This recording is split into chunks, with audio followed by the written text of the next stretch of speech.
Good morning दोस्तों, कैसे आप सब। आई होप आप सभी बहुत अच्छे होंगे, खुश होंगे और स्वस्थ होंगे और मेरा वीडियो देख के और भी खुश हो गए होंगे, है ना। आज मैंने बहुत सारा बालों में तेल भर रखा है और ये बड़ी सी बिंदी लगाई है तो मैं थोड़ा अलग सी दिख रही हूँ, है ना। अच्छी नहीं लग रही क्या? पर कभी कभी थोड़ा सा एक्सपेरिमेंट खुद पे भी कर लेना चाहिए। जब हम खाना बनाने में करते हैं, घर की साफ सफाई में करते हैं, तो थोड़ा सा एक्सपेरिमेंट खुद पे भी कर लेना चाहिए, है ना। अच्छा, आज का मेरा वीडियो रहेगा डेली रूटीन का और मेरे एक व्यूअर्स हैं, वो मेरे से बोल रहे थे कि आप थोड़ा मोटिवेट करिए, क्योंकि ऐसा माहौल आसपास चल रहा है तो उससे लोग बहुत डरे हुए हैं और बहुत परेशान हैं। तो अकॉर्डिंग टू मी, आप बिल्कुल भी परेशान मत होइए, डरिए मत और सामने वाले को बिल्कुल भी मत डराइए। अगर आपका कोई मित्र, आपका कोई रिश्तेदार, आपका कोई जान पहचान का कोरोना पॉजिटिव है तो आप कभी उससे ये मत पूछिए कि आप कैसे हैं, क्या दवाई खाई, क्या आपने कौन कौन सा प्रिस्क्रिप्शन आप ले रहे हैं, कैसे हैं, क्या कितना दर्द हो रहा है, कितनी तकलीफ हो रही है। ये सब बातें बिल्कुल मत कीजिए। ना स्वयं डरिए ना सामने वाले को डराइए। आप हमेशा उसको पॉजिटिव बातें बोलिए, हमेशा अच्छी बातें। और बताओ कैसे हो, तुम्हारी आवाज तो बहुत अच्छी आ रही है, तुम्हारे चेहरे पे तो बहुत अच्छा नूर है, तुम पहले से बहुत अच्छा कर रहे हो, तुम बहुत अच्छा रिकवर कर रहे हो। तो इन सब बातों से उसे जीने की इच्छा होगी, उसे अच्छा लगेगा, उसे ये लगेगा कि मैं सच में रिकवर कर रहा हूँ। भले ही वो नहीं कर रहा हो, भले ही कितनी भी उसको दिक्कत हो, लेकिन आप उसको ये नहीं बोलेंगे। आप उसको नहीं बोलेंगे कि आपको कितना दर्द है, कितनी तकलीफ है, नहीं। आप तो हमेशा उसको इनकरेज करेंगे जीने के लिए, आगे बढ़ने के लिए। आप स्माइल देंगे, आप ऐसा कुछ कहेंगे कि वो स्माइल करे, लतीफे सुनाइए, चुटकुले सुनाइए, जो हंसी मस्ती मजाक के वीडियो होते हैं वो भेजिए और चुटकुले भेजिए, सामने वाला मुस्कुराए, हंसे। और आप ऐसे माहौल में अगर सामने वाले को और ज्यादा पूछेंगे कैसी तबीयत है, कैसी तबीयत है, तो वो स्वाभाविक यही बोलेगा, ठीक है, और तो कुछ बोल नहीं सकता है। इसीलिए आप स्वयं मत डरिए और सामने वाले को भी मत डराइए। आई होप, मेरे हिसाब से तो ऐसा ही है। जो मेरी मित्र, मैंने आपके साथ प्रीवियस वीडियोस में शेयर किया था कि मेरी मित्र जो थी वो बहुत परेशान है, बीमार है, कोरोना पॉजिटिव हो गई है।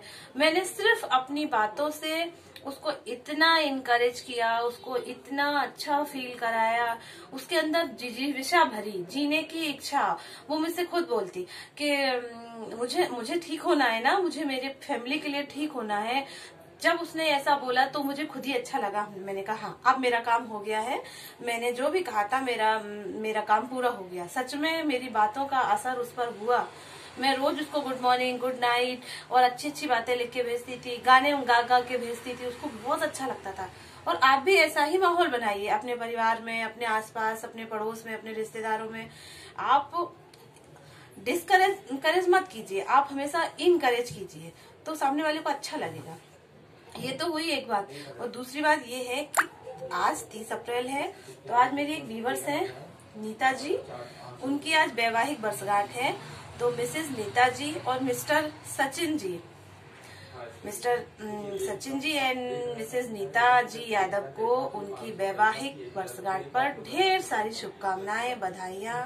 ईश्वर उनके जीवन में अथाह खुशियां और सफलताएं भरे, इतना उनका जीवन आनंदपूर्ण कर दे, इतनी खुशियां भर दे कि वो अपने दामन में समेट ना पाए। वो स्वयं खुश रहें और दूसरे को भी खुश रखें। ठीक है, तो आज का मेरा डेली रूटीन रहेगा, तो आप उसको लाइक कीजिएगा, देखिएगा और वीडियो को अधिक से अधिक शेयर कीजिएगा और मेरी बिंदी पर और मेरे तेल भरे वालों पर कमेंट करिएगा। Bye bye. यहाँ पर हम लोगों का चाय नाश्ता तो हो चुका है और थोड़े से बर्तन पड़े थे तो मैंने कहा वो साफ़ कर लेती हूँ पहले। और हमारे यहाँ क्या होता है कि 2 नल लगे हैं सिंक में, एक में पीने वाला पानी आता है और एक में आता है यूज़ करने वाला। तो आज टाइम से मोटर चला दी थी तो ये पानी आ गया था, तो हमने कहा बर्तन धो लेते हैं, उसके बाद फिर पीने का पानी भी भर लेते हैं। पीने का पानी यहाँ पर अलग तरीके से आता है, एक नर्मदा का पानी होता है, बोरिंग का पानी होता है। तो यहाँ पर ये बोरिंग का पानी देते हैं, तो मैं उसको पीती नहीं हूँ, बस खाना बनाने में और बाकी सब्जी धोने में, दालें धोने में यूज़ करती हूँ। हम लोग नर्मदा का पानी पीते हैं, वो हम लोग बाहर से भरते हैं, बाहर से भर के ले आते हैं तो वही पीते हैं। यहाँ का पानी बोरिंग का अच्छा नहीं होता है पीने का। तो मैं पहले क्या बोल रही थी कि ऐसे समय में कि हम लोगों को पैनिक नहीं होना है, घबराना नहीं है, परेशान नहीं होना है। बस मेरे कहने का यही आशय था कि आप हमेशा खुश रहें और सामने वाले को भी खुश रखें, अपने परिवार का और अपना ध्यान रखें। बस मैं यही बोल रही थी कि मेरी बातों से, मेरे कुछ शब्दों से आपके जीवन में कुछ चमत्कार हो, कुछ अच्छा हो। कहते हैं ना, शब्द चमत्कार करते हैं, तो हम जो बोलते हैं सामने वाले के ऊपर उसका अनुकूल प्रभाव पड़े, बस हमारी यही मंशा होती है।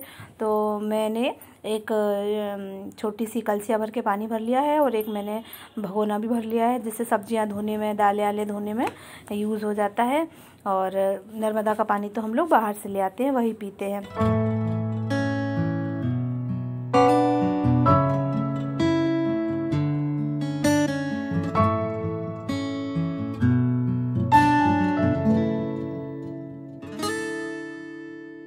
दोपहर के खाने के बाद, थोड़ा आराम करने के बाद, इस समय शाम के 6:30 बज रहे हैं, तो इस समय चाय का समय है। गुड इवनिंग प्यारे दोस्तों, इस समय शाम के 6:30 बज चुके हैं और मैंने बना ली है चाय। तो चाय के साथ भुजिया आनंद ले रही हूँ। आप भी आ जाइए, जितने भी सब्सक्राइबर हैं, जितने भी व्यूवर्स हैं और जितने लोग मुझे चैनल पे इस समय देख रहे हैं, शाम की चाय का आनंद लीजिए, ठीक है। यहाँ पर शाम की चाय चल रही है। लक्ष्य को मैंने दूध दिया है और एक टाइम मैं दूध रात में हल्दी वाला भी दे दूँगी इनको। ज़्यादातर मैं इनको दूध ही देती हूँ, चाय तो बहुत ही ज़्यादा जिद करते हैं, या फिर कभी कभार मैं थोड़ी बहुत चाय अदरक वाली दे देती हूँ। शाम की झाड़ू निकाल ली है और 7 बजे मैं पूजा करती हूँ, तो बस पूजा का समय हो जाएगा। उसके बाद फिर से अपना वही काम, रात में क्या बनाना है, रोज़ का वही रहता है। तो मैं तो अपने हस्बैंड से पूछती हूँ आप क्या खाएँगे, वो कहते हैं तुम क्या खाओगे। तो यही हम लोगों की नोक-झोंक चलती रहती है। मैंने और लक्ष्य ने चाय नाश्ता ले लिया है। इतना बड़ा दिन रहता है तो उनको भी भूख लगती है, सारा दिन मोबाइल पे बातें करते रहते हैं, वर्क करते रहते हैं। तो 2 बिस्किट और थोड़ी सी भुजिया और मैंने उनको भी दी है। वो चाय नहीं लेते हैं। मैंने बोला था कि कॉफ़ी या फिर शिकंजी बना देते हैं, पर उन्होंने मना कर दिया। और इस समय शाम के 7 बज रहे हैं, तो अब मैं पूजा करने की तैयारी कर रही हूँ। मैं हमेशा 7 से 7:30 के बीच में ही पूजा कर लेती हूँ। आंचल में माँ छुपा ले, हो वीर भय दिखाए। आंचल में माँ छुपा ले, हो वीर भय दिखाए। तेरे सिवा जगत में कोई कहीं न पाए। आंचल में माँ छुपा ले, भय दिखाए। जीवन कहाँ है जीवन, जीवन कहाँ है माई। जीवन कहाँ है जीवन, जीवन कहाँ है माई। आशा लगी है अब तो किसी नहीं मिटाए। आंचल में माँ छुपा ले, वीर भय दिखाए। आई शरण में तेरे होकर निराश माई। है रात ये अंधेरी, दिल में तू आ समाए। है रात ये अंधेरी, दिल में तू आ समाए।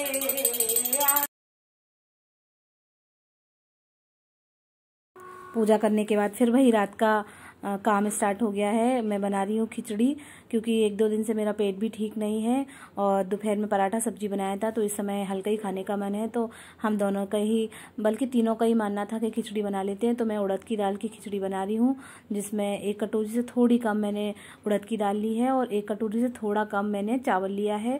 उसको अच्छे से बीन लिया था, चुन लिया था और अब मैं उसको 5-6 पानी से अच्छी तरीके से धुल रही हूँ। उड़द की खिचड़ी मेरे मायके में नहीं बनती थी, मैंने पहले कभी नहीं खाई थी। जब शादी होके मैं लखनऊ पहुंची तो वहाँ पे मैंने इसको बनते हुए देखा, जब खाई तो बहुत ही अच्छी लगी। और जब से इंदौर आए हैं तो यहाँ पर भी मैं बनाने लगी हूँ। मैं 1-2 बार जालौन में भी बना के खिला चुकी हूँ, तो वहाँ पे भी सबको अच्छी लगी।